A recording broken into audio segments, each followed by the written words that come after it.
Hello बच्चों, let's read the question. Question बोल रहा है which orbital has only positive value of wave function at all distance from the nucleus. ठीक है, wave function की सिर्फ पॉजिटिव वैल्यू है with respect to the distance of the nucleus. तो हम लोग ग्राफ प्लॉट अगर करें, ठीक है, तो ओनली पॉसिबिलिटी हमारी कौन सी निकलेंगी। ग्राफ हमें प्लॉट करना है in between wave function and distance from the nucleus, between wave function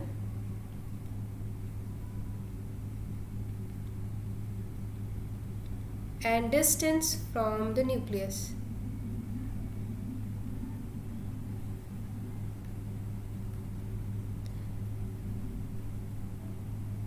ठीक है, तो ओनली पॉसिबल ऑर्बिटल कौन सा होगा जिसमें सिर्फ पॉजिटिव वैल्यू हो। सिर्फ पॉसिबल ऑर्बिटल वो होगा जिसका नंबर ऑफ रेडियल नोड्स 0 हो।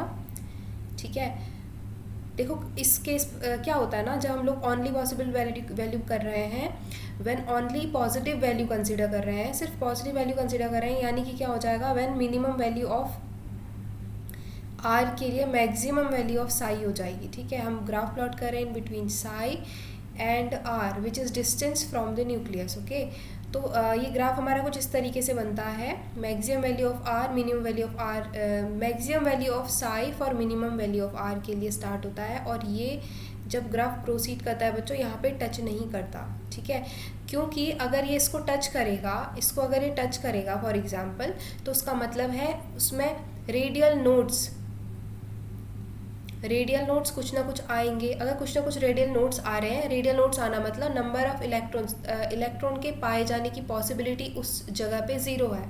ठीक है, इलेक्ट्रॉन के पाए जाने की पॉसिबिलिटी 0 है, लेकिन हमें सिर्फ पॉजिटिव वैल्यू के लिए कंसीडर करना है, तो रेडियल नोड 0 के लिए हमें कंसीडर करना पड़ेगा।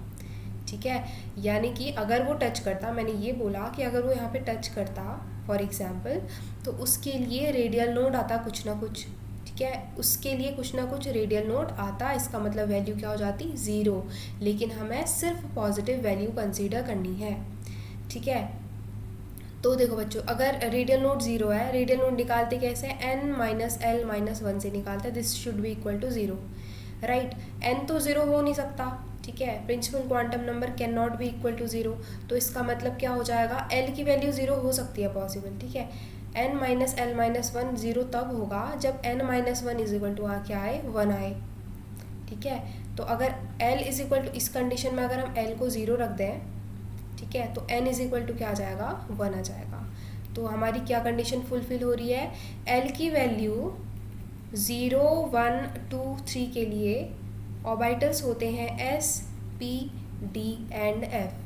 ठीक है, l की वैल्यू 0 आ रही है, यानी कि हमारे पास क्या ऑर्बिटल है, s ऑर्बिटल।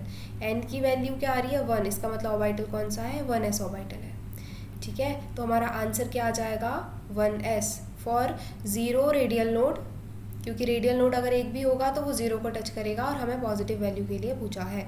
चलो 2s कंसिडर करते हैं। एक हम अगर अपने बाकी ऑप्शंस भी क्रॉस चेक करें ना, तो 2s अगर हम कंसिडर कर रहे हैं बच्चों, तो 2s मतलब है n की वैल्यू 2 है। ठीक है, हमें क्या करना है, हम अपना ऑप्शन बी डिस्कस कर रहे हैं। n minus L minus 1 is equal to 0 लेके आना है। 2s मतलब हो गया n की वैल्यू 2 है, l की वैल्यू क्या है, 1, सॉरी l की वैल्यू s के लिए है 0, माइनस 1 इज इक्वल टू 0 आना चाहिए, लेकिन ये क्या आ रहा है, 1 आ रहा है। 1 0 के बराबर हो सकता है, बिल्कुल भी नहीं हो सकता, इसलिए हमारा आंसर बी इनकरेक्ट है। ऐसे ही अगर हम अपने ऑप्शन सी को डिस्कस करें बच्चों, सी में भी सेम हो जाएगा। सी ऑप्शन अगर हम डिस्कस करें, n minus L minus 1, n की वैल्यू 2 है, p के लिए 1 होती है, l minus 1, this will be equal to minus 2, right, this is equal to n minus L minus 1, this will be equal to 0। लेकिन p के case में radial node क्या आ रहे हैं, 0 आ रहे हैं इधर पे,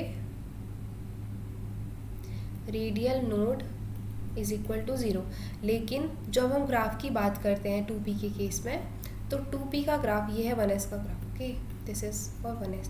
तो 2p के अगर हम ग्राफ की बात करते हैं तो वो स्टार्ट ही 0 से होता है। ठीक है, तो बच्चों 2p का ग्राफ कुछ इस तरीके से बनता है, यानी कि ओनली पॉजिटिव वैल्यू इसके लिए नहीं होती, मतलब positive value, only positive value इसके लिए हम नहीं बोलेंगे क्योंकि जीरो वैल्यू इसकी स्टार्टिंग में ही कंसिडर करता है। तो इसका मतलब हमारा सी ऑप्शन में इनकरेक्ट है, आपका बी ऑप्शन में इनकरेक्ट है, और 3D भी इनकरेक्ट हो जाएगा। इसके लिए भी हम कैलकुलेट करके देख लेते हैं। डी ऑप्शन के लिए करें L माइनस L माइनस 1, ठीक है। तो n की वैल्यू है 3 माइनस L की वैल्यू हो जाएगी 2 माइनस 1, ठीक है, n minus L minus 1 which will be equal to 0, right.